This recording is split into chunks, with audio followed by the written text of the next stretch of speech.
सभिनी ते यो मदीने वारे साईं जो करम आहे जो पंहिंजे दावत में पंहिंजे प्रोग्राम में घुराए ते सभिनी खे गॾु कयो अथई ऐं फैज़ बरकतूं सभु शयूं औलाद माल मिल्कत सभु मिलियो असांखे मदीने वारे साईं जे सदके।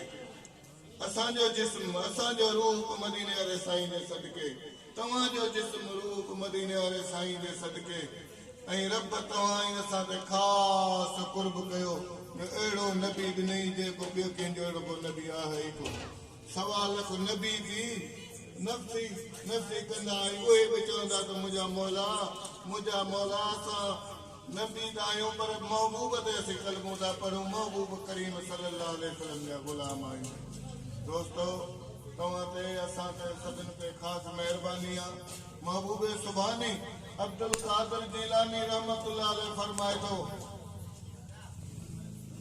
त हीअ 12वीं जेका यारहीं आहे इहा मां कंदे कंदे कंदे कंदे कंदे हुज़ूर जी यारहीं कंदे कंदे 12 वारो पीर बि सॾिजां, 11 वारो पीर बि सॾिजां ऐं कुल वलीअ जे मथां उन जो कदम। दोस्तो अॼु नफ़्सा नफ़्सी जो दौर आहे, फितने फसाद जो दौर आहे। अॼु जेको आहे अल्लाह जो ज़िक्र ऐं अल्लाह जो फिक्र कंहिंखे नथो वणे। ज़बान सां सभु को अल्लाह अल्लाह चए थो पर अॼु दिलि में जेको आहे कंहिंजे में बि अल्लाह जो घर नथो ठहे, जाइ नथी मिले, छो जो असांजा जेको आहे तरीक़ेकार उल्टा पुल्टा थी विया। असांजूं जेके सम्झूं अलॻि अलॻि थी वियूं, ख़्याल अलॻि अलॻि थी विया। दोस्तो किथां जेको आहे उहा शइ समाइबी, किथां उहो कर्म थींदो। ऐं निगाहे वलियूं में यही तासीर देखी बदलती हज़ारों की तकदीर देखी।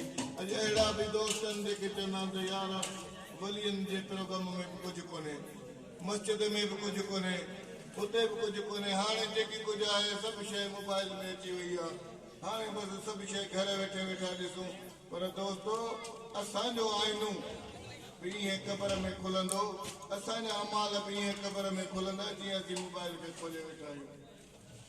ऐं थोरे घणे ॾींहं वक़्तु अचे पियो हर कंहिंखे हीअ दुनिया हीउ जहान छॾिणो आहे, पर महबूब जे ग़ुलामीअ में जे मोहबत में इश्क में जे हीअ घड़ी गुज़री वञे त तमामु बहितर थींदी। दोस्तो असां न को वली आहियूं न को बुज़ुर्ग, असां ते पंहिंजे मुर्शिद करीम रहबर हादी हाजी ख़ुदा बख़्श सेड़ा शरीफ़ वारे जी महिरबानी आहे।